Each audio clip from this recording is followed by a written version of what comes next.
Dan selama ini yang nggak pernah ada yang datang ke kami dan tidak pernah ada yang mempedulikan kami. Kata Pak Erdogan waktu itu, ya bolehlah kita datang dulu, kita ingin berbincang, dan akhirnya bertemu dengan koordinator ya Germo perempuan itu, koordinator PSK perempuan, dan saat itu mereka langsung menghardik Pak Erdogan, udahlah pergi, kami nggak peduli dengan politik, kami nggak peduli dengan pemilihan wali kota, nggak ngaruh, nggak ada urusannya dengan kami. Tapi Pak Erdogan mengatakan, ya, tapi kalau saya mau memperjuangkan nasib Anda, kira-kira Anda terima atau tidak? Kami nggak peduli dengan nasib kami, kata dia itu. Ya, karena kata dia kami ini sebagai perempuan yang sudah mungkin sekian ratus kali dipakai oleh laki-laki hidung belang. Tapi kata Pak Erdogan, kalau Anda memang yakin tidak bisa diselamatkan, bagaimana dengan anak cucu Anda? Yang mungkin boleh jadi ada perempuan juga.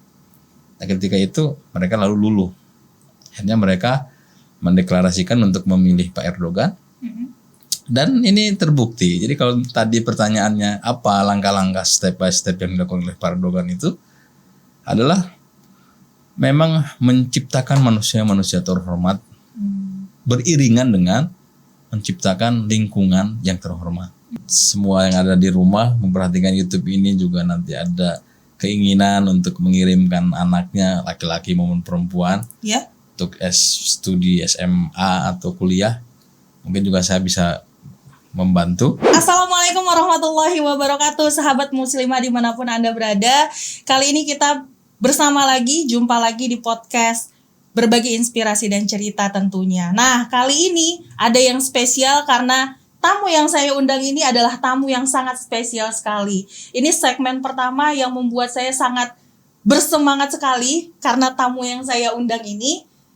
Nanti kita akan berbicara seputar bagaimana perempuan diberdayakan di sebuah negara yang saat ini menjadi salah satu negara 6 terbesar di Eropa. Wow. Langsung aja, siapa dia? Bang Nandang Burhanuddin. Assalamualaikum Bang Nandang. Alhamdulillah. Akhirnya berkesempatan podcast bareng sama Bang Nandang nih ya. Dari diculik Kang Peri. Ya, jadi teman-teman semuanya, Kang Nandang ini adalah salah satu pengamat politik dan juga dunia Islam. Beliau ini Direktur Pendidikan Insan Teladan Islamic School. Dan saat ini berhasil saya culik dan ada di podcast Muslimah Times untuk kita ngobrol-ngobrol, berbincang seputar perempuan, Bang. Wah, kita ngomongin tentang perempuan nih, Bang ya. Iya. Ya, jadi begini, Bang. Saya tertarik tentang sebuah negara yang mana ketika saya baca, saya cari tahu gitu ya. Di negara ini tingkat pemberdayaan perempuan naik setelah presidennya menjabat. Ini negara Turki, Bang. Jadi sekarang kita akan berbicara tentang bagaimana Erdogan, presiden Turki, memberdayakan perempuan di negaranya gitu, Bang. Karena ada satu statement yang kontroversial pada saat disampaikan oleh Erdogan pada saat itu. Beliau bilangnya perempuan itu tidak setara dengan laki-laki, Bang. Nah, ini statement yang cukup membuat kontroversial nih karena banyak sekali kan dari kalangan perempuan yang minta disetarakan gitu posisinya dengan laki-laki. Nah, ini bagaimana Bang kalau misalnya Bang Nandang sendiri menanggapinya, Bang? Bismillah, wassalatu wassalamu ala rasulillah wa ba'd. Pertama, pernyataan Presiden Erdogan itu adalah sah karena itu bersumber dari Al-Quran. Di beliau, Pak Erdogan itu sedang membacakan salah satu ayat. Mungkin bunyinya walaysa dzakaru kal unsa. Jadi yang disebut dengan perempuan, jenis kelamin perempuan itu berbeda dengan jenis kelamin laki-laki. Jadi nggak ada masalah dengan ayat itu. Iya. Justru yang menjadi masalah kita sekarang ini adalah dari segi fakta bahwa ketika Pak Erdogan mungkin menyatakan statement seperti tadi dan dipahami banyak salah oleh orang-orang Eropa terutama, mereka menganggap bahwa Erdogan itu tidak mendukung yang namanya perjuangan gender. Karena ujung-ujungnya nanti dilarikan ke sana. Iya, betul sekali. Kalau kita berbicara secara fakta, mungkin di antara negara yang paling maju secara demokrasi dan memperhatikan woman right itu, saya pikir Turki yang paling unggul. Salah satunya misalkan apakah di Amerika sudah ada baru kali ini kan wakil presidennya perempuan. Iya. Dan mungkin kalau kita lihat Prancis juga memberikan hak kepada perempuan itu baru tahun 1945, 15 tahun setelah Turki di tahun 126 memberikan hak wanita untuk dipilih. Menariknya di zaman Pak Erdogan ini, kalau di Indonesia ada kuota 30% perempuan, di sana lebih banyak lagi perempuan lebih yang besar bisa ya. Di ranah politik, publik ini nanti mencakup kesehatan, pendidikan, ya kaitan dengan urusan publik. Jadi menurut saya pernyataan tadi tidak salah karena memang itu menerjemahkan keyakinan seorang Presiden Erdogan sebagai Muslim, yang memang pada faktanya laki-laki perempuan itu tidak bisa disamaratakan, gitu ya. Tidak sama baik secara fisik maupun tanggung jawab. Iya benar, karena memang perempuan ini ingin disetarakannya tuh dalam hal dihormati dan juga dihargai begitu ya Bang Nandang. Karena kalau misalnya kita lihat sebenarnya isu-isu tentang kesetaraan perempuan dengan laki-laki ini kan isu yang sudah sangat panjang sebenarnya. Dan ketika Erdogan memunculkan statement seperti itu, ini menjadi sorotan dunia bahkan gitu ya. Padahal kalau misalnya tadi Bang Nandang bilang sendiri, kalau kita lihat dari segi negara, kemajuan negaranya, justru Turki itu sudah lebih dulu memperhatikan masalah perempuan gitu ya Bang ya. Yeah. Nah kalau misalnya kita lebih dalam lagi gitu Bang, melihat bagaimana Erdogan ketika dia sudah menjabat sebagai presiden, apa sih yang dilakukan Erdogan sehingga Turki itu dikenal sebagai negara yang pemberdayaan perempuannya meningkat pesat gitu di tangannya beliau gitu. Salah satunya mungkin yang saya baca itu adalah kaitan dengan hak pendidikan, yang dimana perempuan itu memiliki hak dasar pendidikan sampai doktor itu yang sama dengan laki-laki. Mungkin ini kita setuju bahwa perempuan itu punya hak dasar pendidikan sampai level tertinggi. Betul. Dan budget pendidikan untuk Turki ini juga sangat besar. Contohnya misalkan anak saya sekolah di Imam Hatip International School di Istanbul itu, sekolahnya gratis. Nah lucunya Turki menganut salah satunya mungkin anak saya sekolah Imam Hatip khusus perempuan. Ada plus minus. Apa tuh Bang? Satu plusnya itu mungkin tidak ada yang namanya penyakit pacaran. Ya. Minusnya mungkin untuk anak-anak perempuan ini karena bertemu dengan perempuan yang sama akhirnya jenuh. Oke. Tapi kalau setahu yang saya pahami dari informasi yang saya dapatkan dari anak saya, bahwa sebagai pemerintah Pak Erdogan itu sudah memberikan ruang yang demikian luas untuk perempuan aktif di semua lini kehidupan yang itu relevan dengan kodrat dia sebagai perempuan. Artinya kalau dia seorang engineer, boleh otak Anda yang dipakai tapi bukan ototnya. Kalau dia seorang dokter sangat banyak berlimpah di Turki yang perempuan. Bahkan yang terbaru misalkan orang-orang yang merakit drone yang canggih-canggih, TB2, Bayraktar, ya, kemudian Akinci. Saya lihat itu mayoritas mungkin bisa dikatakan 49%-nya perempuan. Wah. Dan ini yang membuat kita sedikit lebih optimis bahwa perempuan di Turki ini mendapatkan pendidikan yang sangat layak, yang sangat luar biasa, yang belum diberikan oleh negara-negara Muslim lain. Kalau Saudi Arabia baru berbicara tentang membolehkan perempuan menyetir, membuka pub, kafe-kafe untuk perempuan jingkrak-jingkrak joget. Mungkin kalau Turki sudah selesai bab itu. Dia sudah jenuh karena dia sudah 1926 dia menjadi negara sekuler.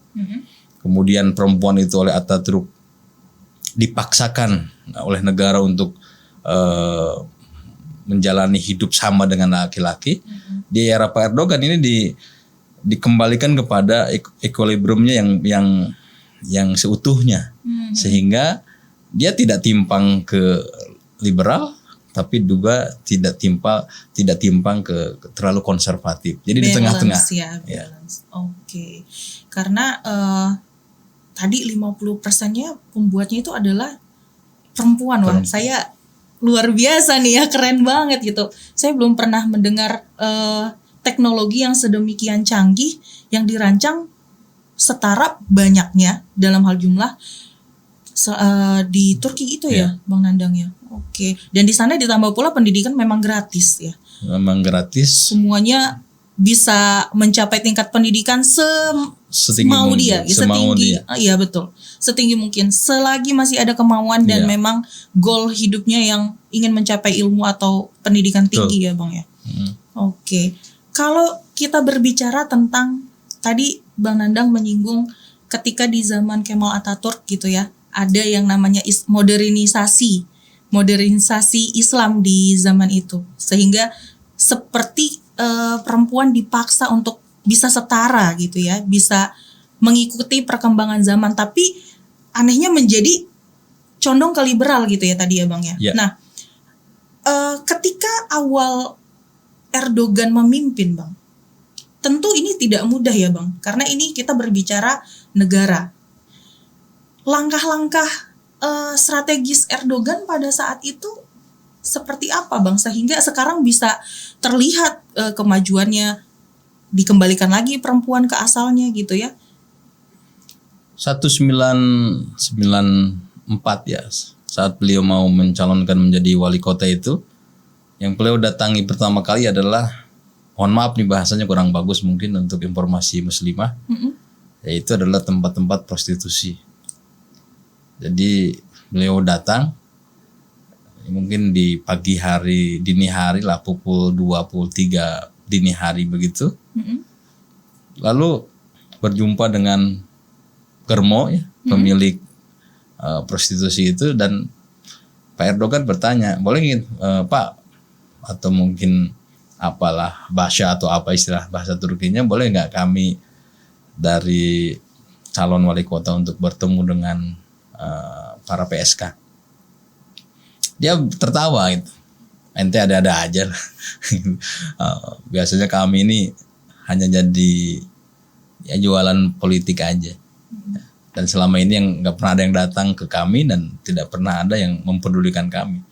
Kata Pak Erdogan waktu itu, ya bolehlah kita datang dulu, kita ingin berbincang, dan akhirnya bertemu dengan koordinator ya Germo perempuan itu, koordinator PSK perempuan, dan saat itu mereka langsung menghardik Pak Erdogan, lah udahlah pergi. Kami nggak peduli dengan politik, kami nggak peduli dengan pemilihan wali kota, nggak ngaruh, nggak ada urusannya dengan kami. Tapi Pak Erdogan mengatakan, ya, tapi kalau saya mau memperjuangkan nasib Anda, kira-kira Anda terima atau tidak? Kami nggak peduli dengan nasib kami, kata dia itu. Ya, karena kata dia kami ini sebagai perempuan yang sudah mungkin sekian ratus kali dipakai oleh laki-laki hidung belang. Tapi kata Pak Erdogan, kalau Anda memang yakin tidak bisa diselamatkan, bagaimana dengan anak cucu Anda? Yang mungkin boleh jadi ada perempuan juga. Nah, ketika itu mereka lalu luluh. Akhirnya mereka mendeklarasikan untuk memilih Pak Erdogan. Dan ini terbukti. Jadi kalau tadi pertanyaannya apa langkah-langkah step by step yang dilakukan oleh Pak Erdogan itu adalah memang menciptakan manusia-manusia terhormat beriringan dengan menciptakan lingkungan yang terhormat. Maka dari situ kita melihat misalkan Pak Erdogan yang pertama kali memperjuangkan kehormatan itu dari kesejahteraan. Dari kesejahteraan. Sejahterakan dulu, ya istilahnya uang dapur, gas ada tersedia, listrik tersedia, perut orang-orang itu kenyang. Itu langkah-langkah yang real di lapangan, sehingga kita paham 2 tahun kemudian Istanbul yang dulunya kota yang sangat kotor, mirip-mirip pantai yang ada di negara-negara berkembang, sampah berserakan, tapi di kemudian hari Pak Erdogan melakukan sebuah ijtihad baru bahwa ketika memimpin yang saya tuntaskan adalah kaitan dengan fasilitas publik. Nah, fasilitas publik ini sampah itu diendapkan selama 2 tahun kemudian dibakar, energinya jadi listrik ya. Yang berserakan bekas sampah itu juga nanti jadi bahan-bahan yang bisa diberdayakan dan aman untuk alam. Dan yang sekarang kita lihat Istanbul sangat canggih. Jadi karena itu step by step yang memang kalau menurut saya ini, karena kita ini sebagai manusia, orang juga tidak bisa berpikir kalau perut lapar, orang juga tidak bisa memutuskan yang ya benar kalau perut kita lapar. Yang tidak boleh itu kan kekenyangan ya. Kalau kenyang harus, tapi kekenyangan tidak boleh. Iya. Maka Pak Erdogan berpikir bahwa cara yang pertama adalah tadi melakukan pendidikan yang kreatif inovatif, didukung nanti dengan industri UKM yang juga kreatif inovatif. Dan hasilnya ini salah satu mukjizat dunia mungkin saat ini, 18 tahun Turki bisa tadi sudah dikatakan masuk ke level 6 besar Eropa. di Eropa. Bahkan kalau untuk militer dia nomor 2 di NATO ya, terkuat di NATO. Iya. Untuk militer di dunia mungkin dia nomor 11. Tetapi ini target nanti Pak Erdogan untuk menjadikan Turki menjadi masuk ke 10 besar dunia. Nah ini mungkin sebentar lagi. Itu yang saya pahami. Wow, luar biasa prestasi-prestasinya. Dan itu dimulai dari mendekati perempuan ya. Mendekati perempuan karena basic Pak Erdogan adalah kalangan Islam. Dan perempuan adalah pemilih terbanyak di banyak belahan dunia juga, faktanya begitu. Iya. Tapi perempuan juga nasibnya adalah nasib yang seperti dikatakan tadi, teriris dengan berbagai kebijakan-kebijakan kaum laki-laki yang tidak peduli perempuan. Sebelumnya tadi disebutkan di zaman Kemal Atatürk misalkan terlalu bersemangat ya, memerdekakan perempuan, yang sebelumnya perempuan dihijab, dicadar di zaman kekhilafahan Utsmani. Tapi setelah itu terlalu dibuka. Nah Pak Erdogan mengembalikan di tengah-tengah. Ente sebagai ibu kerjakan tugas ente sebagai ibu, sebagai madrasatul ummah. Ente sebagai guru lakukan sebagai guru. Ente mau berkerudung dipersilahkan. Di zaman Atatürk ini kan baru beberapa tahun ini aja kan, 2017an baru secara undang-undang itu dicabut untuk pelarangan jilbab di ranah publik. Jadi yang saya pahami Pak Erdogan melakukan Islamisasi dengan cara sekuler, dan ini cara yang sangat strategis untuk negara yang mungkin berbatasan dengan Eropa langsung, berbatasan juga dengan Rusia, ya nanti di situ kita lihat juga berbatasan dengan Timur Tengah juga, hal-hal yang harus cerdas, cerdik dan efisien. Ya, teman-teman, wah ini tadi ya kata-katanya Bang Nandang bahwa Erdogan mengembalikan fungsi perempuan. Yang pertama dilakukan adalah mensejahterakan warganya, terutama memperhatikan perempuan di negaranya gitu, karena memang perempuan ini adalah tiang peradaban sebuah negara ya. Tiang yang kalau ini goyah maka bagaimana bangunannya, seperti itu ya Bang ya. Betul. Dan ini dilakukan oleh Erdogan, dirangkul, dan itu dirangkul di semua kalangan, bahkan tadi sampai mendatangi prostitusi. Mungkin kalau kita lihat di negara-negara berkembang ini masalah yang sama sebenarnya ya Bang ya. Tapi kita bisa melihatlah bagaimana Erdogan kemudian mengambil langkah yang cukup berbeda dibandingkan negara-negara lain, dan merangkulnya itu merangkul semua kalangan dan mengembalikan lagi fungsi seorang perempuan. Di samping dia bisa berkarir, tapi dia juga harus menjadi seorang ibu, sebagai seorang anak perempuan, sebagai seorang istri, seperti itu ya Bang ya. Menarik, luar biasa. Ya, walaupun kita juga membaca beberapa tulisan yang tidak suka dengan Turki saat ini, misalnya kita membaca tentang praktek KDRT yang masih marak di Turki. Saya pernah masuk ke salah satu keluarga ya di Turki. Saya sebutkan namanya di Izmir.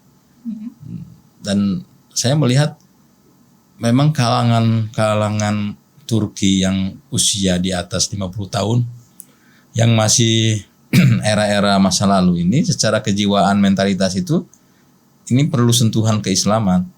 Tapi kalau era-era yang mungkin 90 ke sini, setelah merasakan sentuhan-sentuhan dakwah Islam yang smooth, smart, dan tadi ya tidak terlalu doktrin fobia, saya melihat ada semacam kecenderungan KDRT itu menurun. Dan secara undang-undang yang saya baca misalkan di tahun 2012, Turki juga sudah meratifikasi undang-undang yang memang perempuan itu bisa melakukan, bahkan bisa mengadukan ya, suaminya yang melakukan KDRT kepada dirinya, dan itu pengadilan itu akan mengutamakan tuntutan perempuan kalau memang terbukti ada KDRT di situ. Tapi saya melihat dari satu keluarga ini yang usianya mungkin usia pensiun begitu, KDRT itu ada secara verbal maupun secara tindakan. Tapi di satu sisi keluarga yang setelah 90 ke sini, artinya secara usia mungkin usia 50 tahun ke bawah, itu sudah ada sentuhan-sentuhan Said Nursi. Jadi tergantung juga. Saya lihat kalau kaitan dengan masalah nanti data-data di penulis-penulis barat bahwa saat sekarang ini Turki berada di posisi 135 dalam bab perhatian dari 145 negara ya, dalam bab perhatian terhadap rumah tangga, itu fakta juga. Tapi dari kacamata apa? Tergantung juga kan, survei itu juga tergantung dari bidikan yang dia survei apa. Tetapi memang pada prinsipnya ketika orang sudah tersibgo, terhias dengan nilai-nilai keislaman, jiwa asli manusia ini kan dimanapun yang jelek-jelek itu pasti ada. Di Indonesia juga banyak yang KDRT kan, di Amerika apalagi, di Perancis apalagi. Tetapi pada prinsipnya tergantung sentuhan agama juga. Kalau orang ini rajin ngaji, di Turkinya rajin ngaji, rajin sholat berjamaah, dia lembut. Tapi kalau memang dia nggak, ya jarang sholat, jarang apa, era-era peninggalan residu-residu di masa lalu, nah ini keras dan kasar. Jadi fakta memang kita tidak ingin membagus-baguskan Turki sebagai segala-galanya. Faktanya memang ada. Tapi ini kembali lagi ke individu-individu. Tapi secara undang-undang, secara peraturan Turki sebagai negara mengakomodir hak-hak perempuan yang tidak mungkin belum dilakukan oleh negara-negara lain. Iya.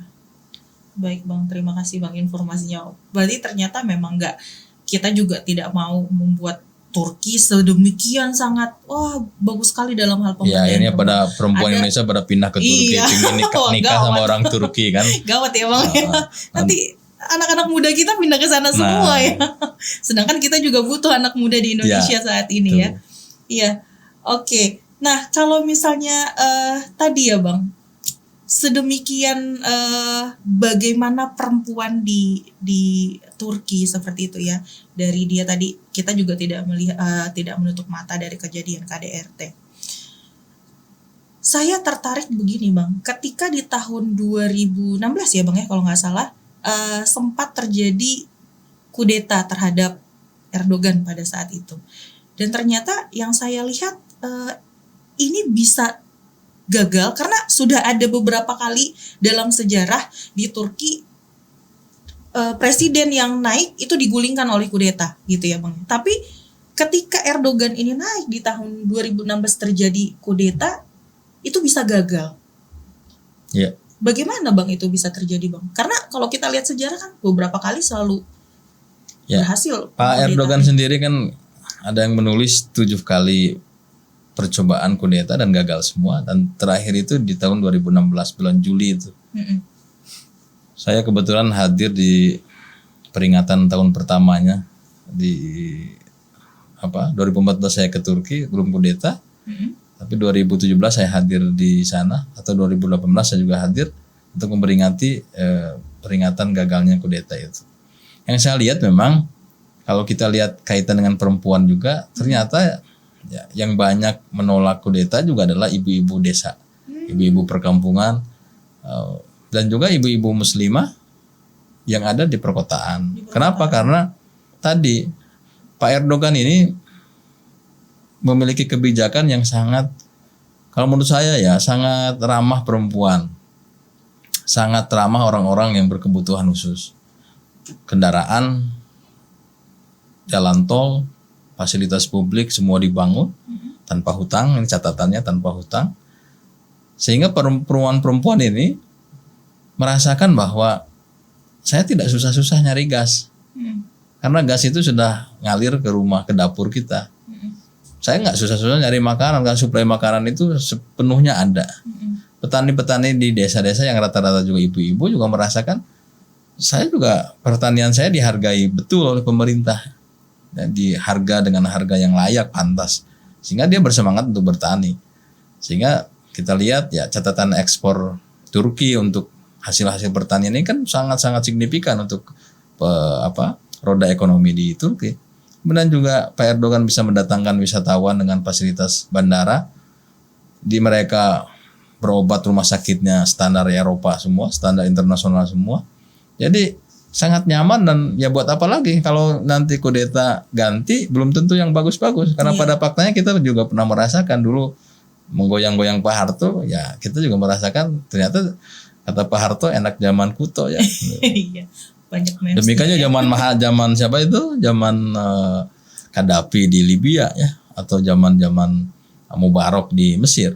Jadi pada faktanya ini orang-orang ini lebih realistis dan pragmatis dan cara selanjutnya yang dilakukan Pak Erdogan itu ya tadi mengembalikan militer itu bukan ke barak. Ini jangan dipahami. Militer itu tidak harus ke barak.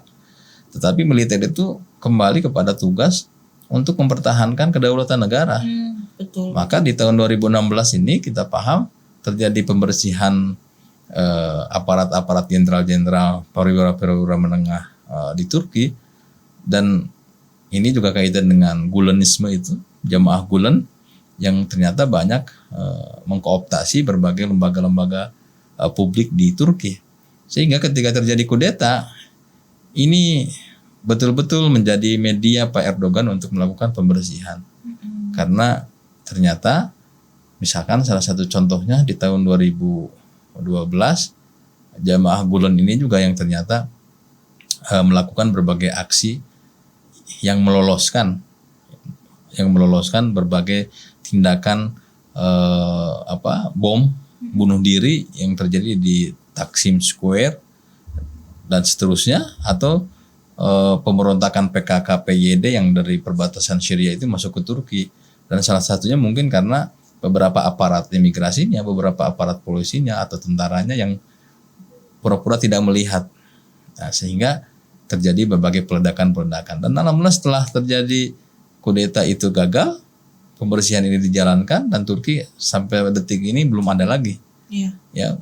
Ada percobaan-percobaan yang itu didukung oleh Amerika Serikat, tetapi bisa digagalkan oleh kekuatan intelijen yang murni pro pemerintah saat ini. Jadi saya lihat orang kalau sudah perut kenyang, sekolah gratis, berobat gratis, kesana kemari untuk perempuan ada fasilitas khusus, kesana kemari untuk lansia ada fasilitas khusus, bahkan diskon angkutan umum itu diskon sampai 70% untuk lansia itu. Untuk pelajar seperti anak saya ini bisa diskon 50% ya. Wow. Dengan kartu ini kartu beneran nih bukan kartu-kartuan. Ya. Kartu tapping itu di bis itu dia langsung angkanya itu keluar gitu. Pemotongan angka itu keluar bukan kartu-kartuan hanya memenuhi dompet nggak ada isinya. Nah, ini dirasakan oleh publik. Nah, kalau pemerintahan seperti ini mau yang kayak gimana lagi? Ya, sudah nyaman, sudah sejahtera. Masyarakat Eropa saja pada berbondong-bondong ke Turki karena fasilitasnya mungkin juga tidak jauh beda dengan fasilitas yang ada di Spanyol, di Italia, bahkan lebih bagus di Turki. Akhirnya kan terjadi lonjakan 50 juta turis wisatawan dunia ke Turki yang mungkin di beberapa belahan negara ini baru mimpi 50 juta itu. Iya. Kalau 50 juta saya sering iseng-iseng menghitung, kita bayar visa itu $27 gitu kan, atau $30 dengan tetek bengeknya. Itu 30 kali 50 juta udah berapa visanya. Belum kita bicara Turkish Airlines-nya. Karena saya lihat bandaranya besar dan mayoritas pesawatnya Turkish. Nah, beda dengan di kita. Nah, ini hal-hal yang seperti ini kan hal-hal besar.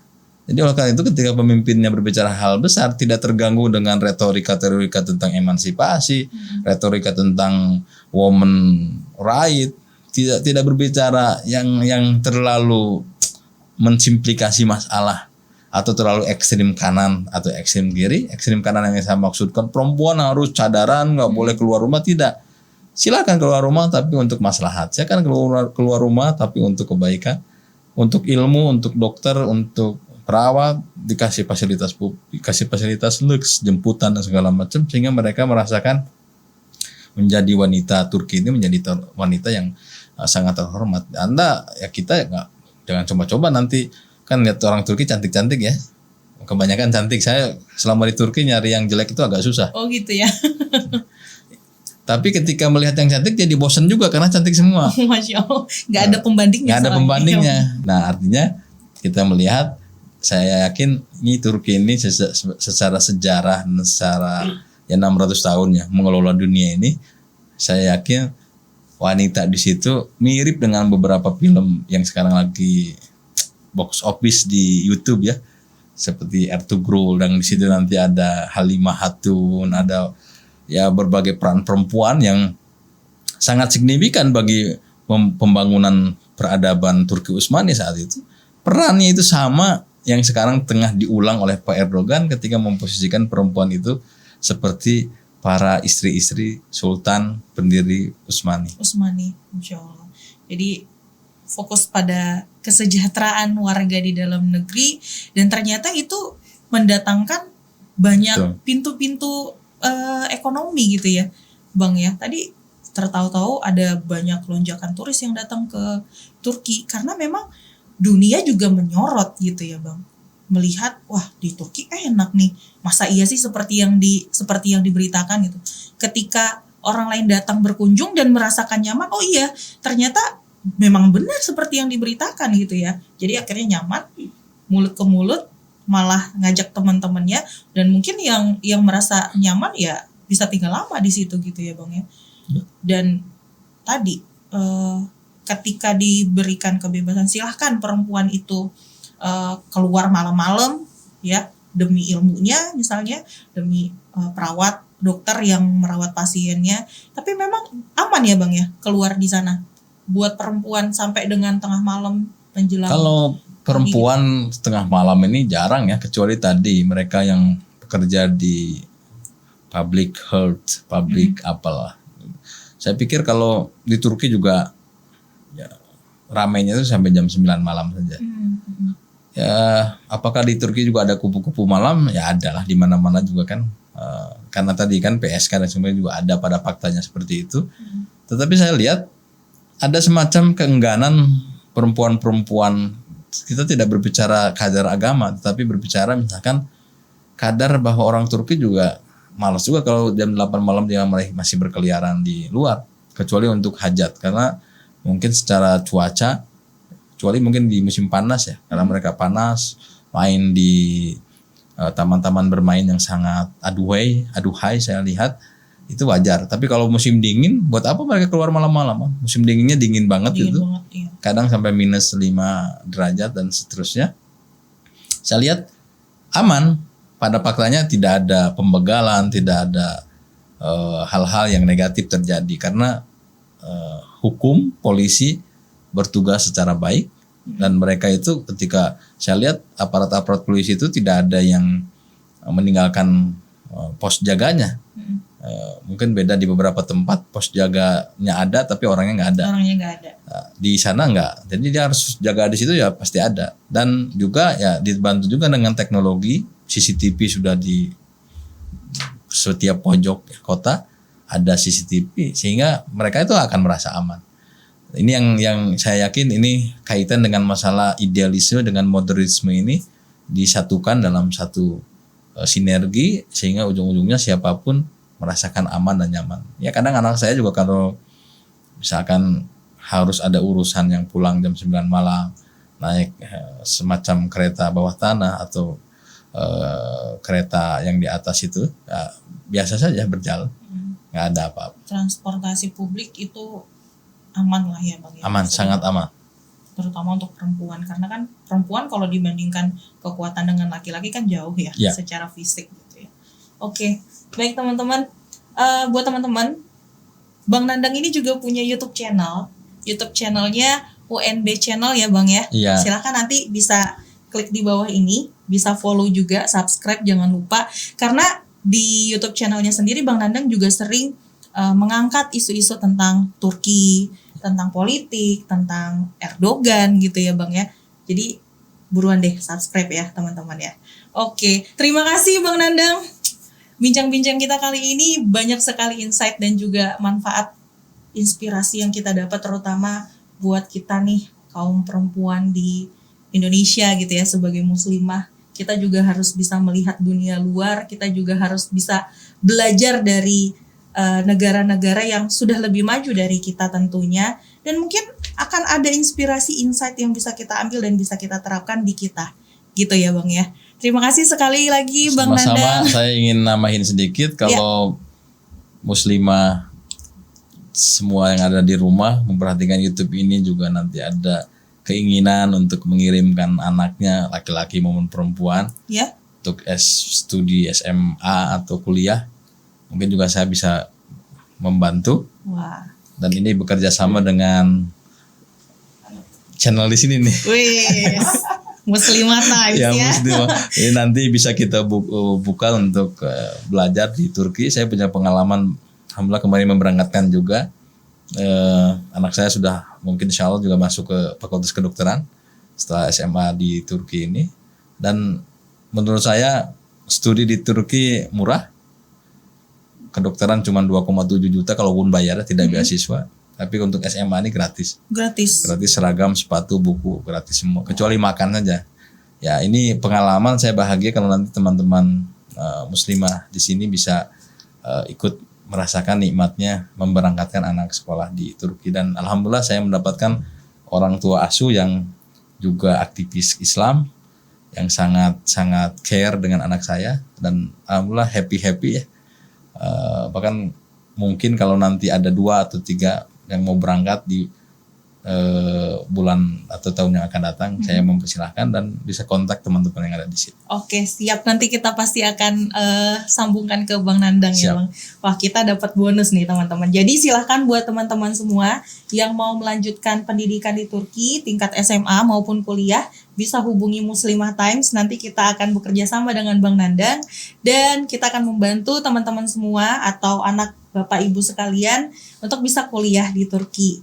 Gratis kalau SMA ya Bang ya. Kalaupun tidak beasiswa untuk perguruan tinggi kedokteran hanya 2,7 juta. 2,7. Jadi kontak kita. Oke Bang Nandang, terima kasih Bang Nandang. Sama-sama. Wah, luar biasa hari ini ya. Teman-teman semua, sampai jumpa di podcast lainnya. Semoga ada kesempatan lagi untuk berbincang dengan Bang Nandang. Dan jangan lupa untuk like, comment, share video ini dan subscribe, nyalakan notifikasinya supaya kamu bisa dapat notifikasi dari video-video Muslimah Times lainnya. Oke, kalau begitu kita pamit undur diri. Saya Atika. Saya Nandang Burhanuddin. Kita mengucapkan Assalamualaikum warahmatullahi wabarakatuh. Waalaikumsalam.